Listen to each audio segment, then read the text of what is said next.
Hello! May share lang ako about just sa experience ko using tampons. And ang tagal ko na rin naghahanap ng pwedeng alternative sa napkin.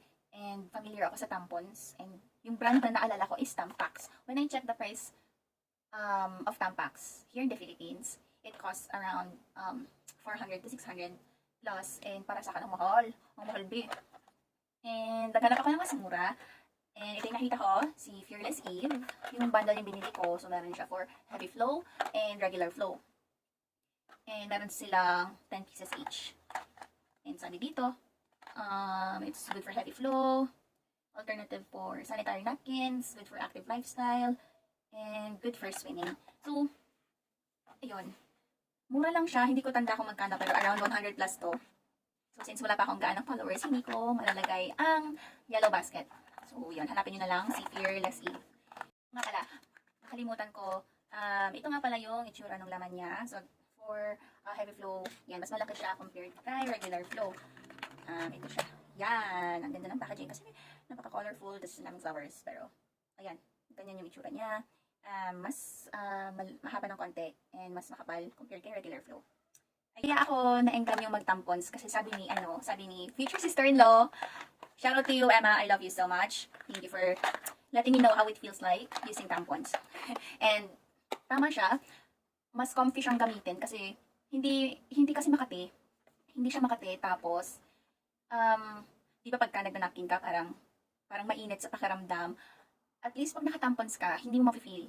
Parang wala lang, parang normal day.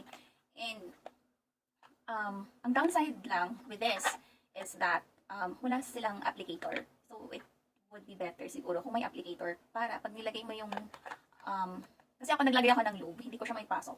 Kasi ang sakit talaga pagka walang lube. So, gumamit ako ng lube para mailagay ko siya sa loob. And kahit meron siyang lube, masakit pa din, nafe-feel ko pa din yung friction. So, yun yung medyo uncomfy na part. And advice ko lang, during first day, gamitin nyo yung heavy flow. And babantayan nyo kasi hindi yung sa akin kasi, since heavy flow talaga yung sa akin, siguro mga 1 hour lang, 1 hour mahigit, puno na agad. So, kailangan ko magpalit. And, nung humina naman, ginamit ko na si regular.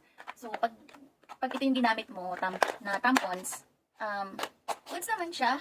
Achieve naman yung comfiness na pero yun lang talaga. Pagka first day, ayun lang, tip ko lang, lagi yung babantayan kasi minsan, hindi mo alam, may tagos ka na pala. And, ayun, check from time to time. And, yun lang talaga, hindi ko sure kung gagamitin ko siya ulit. Kasi, ang hirap pag walang ngayon ko nagagets kung bakit mas okay kung may applicator. Kasi mas madali mo siyang maiilagay. And, hindi masakit. And, kung meron man na applicator si Fearless Eve, oo, gagamitin ko siya ulit. And, ayun lang. Comment nyo na lang din kung ano yung ginagamit nyo na tampons para din matry ko. Meron akong in-order online na isa pang brand and ipopost ko na lang din yung experience ko about that brand on my next video. Pero, hey, if you wanna try Fearless Eve, go ahead. Siguro nga hindi good sa akin, pero siguro good sa'yo. So, go. Go. And, ayun lang. Yeah. Sa akin naman, goods gamitin ng tampons. And, ayun. Gusto ko din i-try ulit na menstrual cup. Kasi yung nagamit ko before is mali yung size. That's my fault kasi nag-go over the big ones. Kahit small lang naman yung kailangan ko. So, ayun. I will be using the next brand that I bought. And, bibili din ako ng menstrual cup na tama na yung size. Just to try. Kasi nung ginamit ko din yung menstrual cup, goods naman si menstrual cup. Pag mali yung size, magkaka-leakage, tapos masakit din sa loob. Pero so far, all in all, with my experience using tampons, goods naman. Comfy naman nga talaga siyang gamitin. So, ayun. If ever may questions kayo about anything, just let me know. Comment na lang kayo din. Yeah. I'll get back to you ASAP. And, ayun. I hope you guys have a wonderful weekend. And, yeah. Yan lang. Bye-bye.